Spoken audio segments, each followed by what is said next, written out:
أعوذ بالله من الشيطان الرجيم. بسم الله الرحمن الرحيم.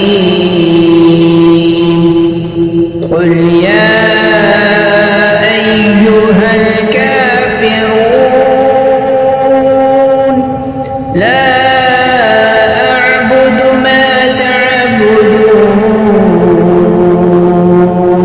ولا أنتم عابدون ما أعبد ولا أنا عابد ما عبدتم ولا أنتم عابدون ما أعبد لكم دينكم ولي دين.